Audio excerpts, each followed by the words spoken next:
Welcome to Tennis Spin, where we put our spin on your tennis. Viewer request. Viewer wanted me to compare the new Pure Aero VS to the Pure Drive VS. Now, when this racket came out, I played with it, I'm like, it's kind of similar to this Pure Drive. And when I struck the ball, it felt kind of familiar. It felt familiar. It was similar to this, except that it might have cut through the air a little faster, just because of the throat area here. But it reminded me a lot of this racket. It has the same characteristics of this racket, but we'll test that today. All right, so let's get started. So got the balance board out. These are both 3/8. This is a hybrid string. This looks like a full bed of poly. So it shouldn't matter that much. It might be a gram here or there.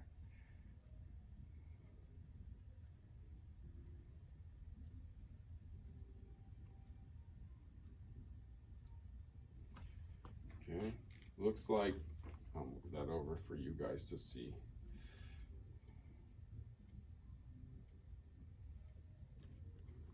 .325. 325 millimeters.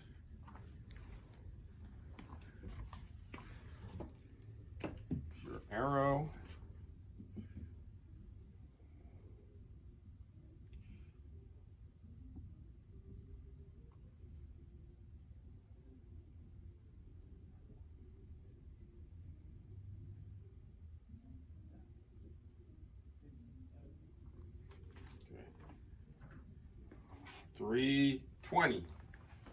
320 millimeters.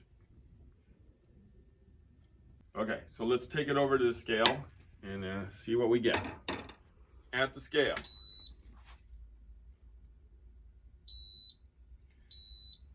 Pure Aero VS.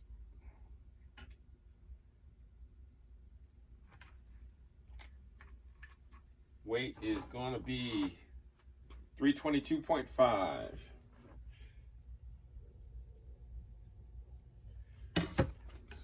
Swing weight.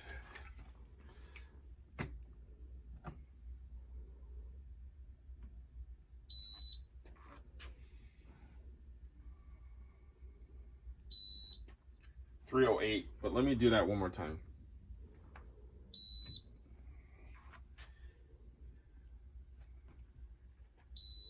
.310. Okay, one more time.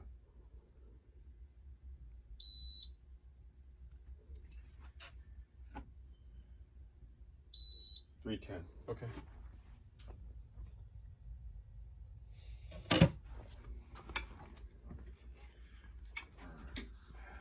Pure Drive VS.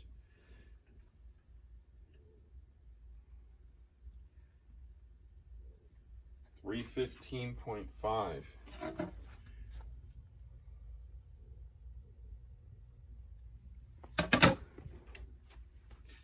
Swing weight.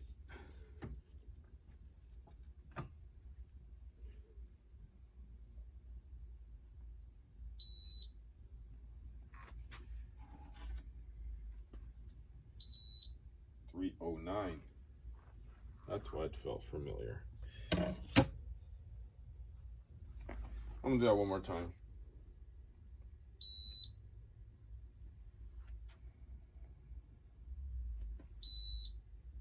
.309. Okay. Okay, let's go look at the numbers. All right, so let's take a look at the numbers here. The top is the actual, the bottom is what supposedly they're supposed to be. Okay, so on the Pure Aero, we got 322.5. It's supposed to be 320. I mean, that's tennis acceptable, or tennis normal as I call it. The Pure Drive 315.5 is what we got. 318 is what it's supposed to be. But like I said, those are going to be tennis acceptable or tennis normal, as I keep saying. Now, where we lose it is the balance, or the swing weight, excuse me, the swing weight here. That's kind of far off there. It's supposed to be 321. It clocks in at 310, and that's for the pure Aero. Pure drive, it kind of off too. I mean, if you looked at these, then, I mean, it's okay, it's close, but from what they were supposed to be, they're pretty far off. They're pretty far off.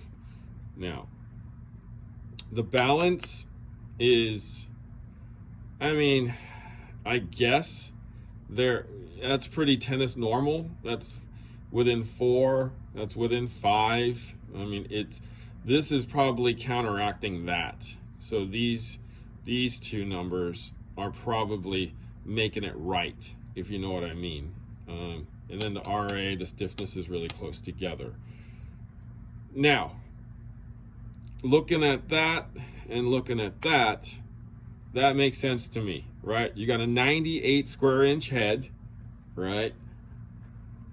With a taper beam, thinner at the top, thicker in the middle, and then slightly thinner near the throat area.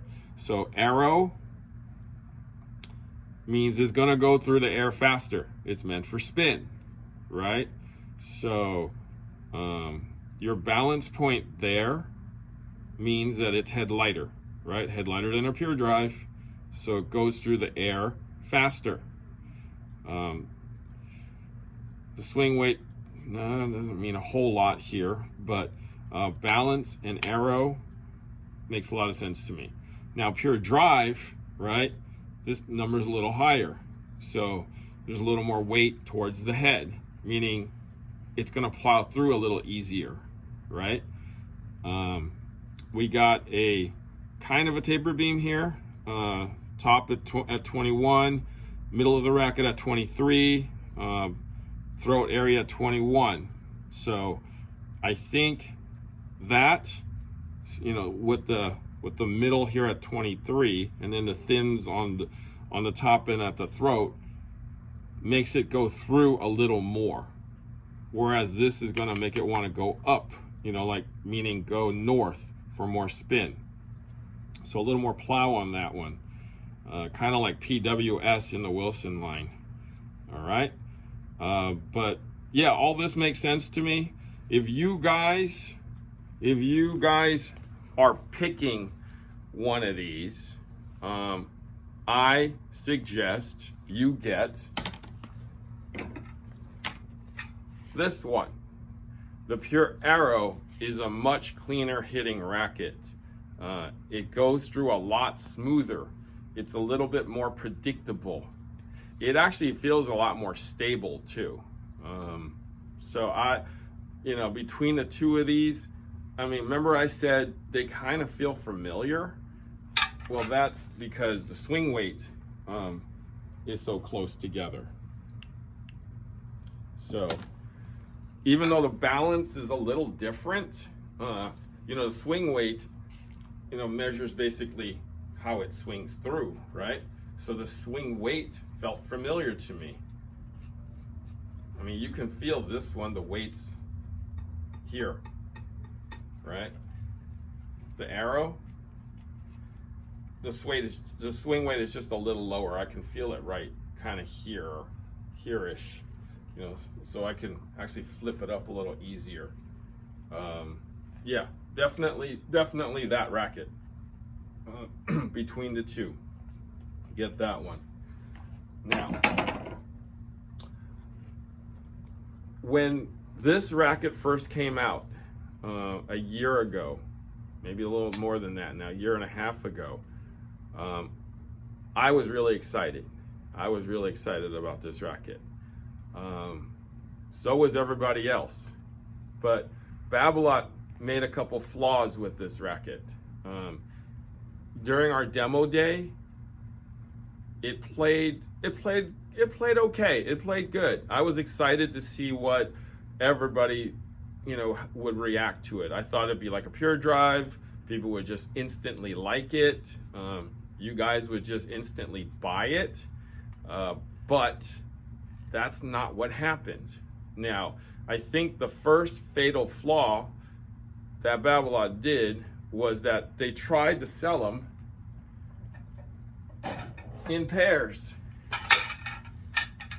right? They made you buy 2 of them at the same time, and they tried to sell them to you for $500, okay? I mean, the market was used to like a $199 to $220 price range per racket, but they wanted you to get 2 of these, and they told you that it was within 1.9 grams of each other, give or take. I mean, if you're gonna sell me 2 rackets, you know, I would hope that it would be matched like perfectly, like 1.9. I mean, it in people's minds is still on the high side. That's what I kept hearing, is that if you're gonna get 2 for $500, they better be matched.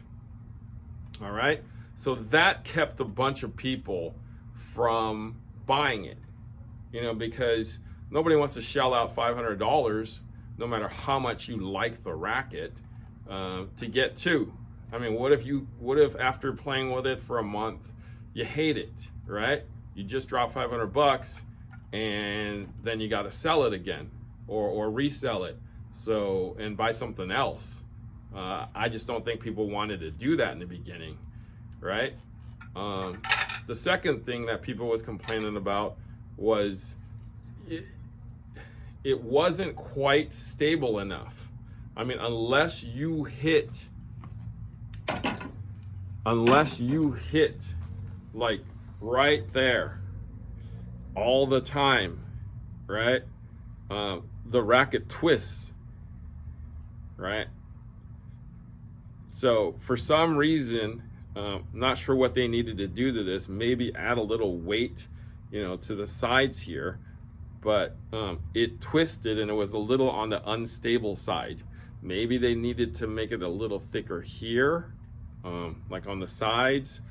Maybe they needed to add a little more weight here, or maybe both would have been a good thing to do too, or beef up the racket altogether, make it into like a 11.1 ounce racket, a la Pro Staff 11.1, would have made a difference in this racket.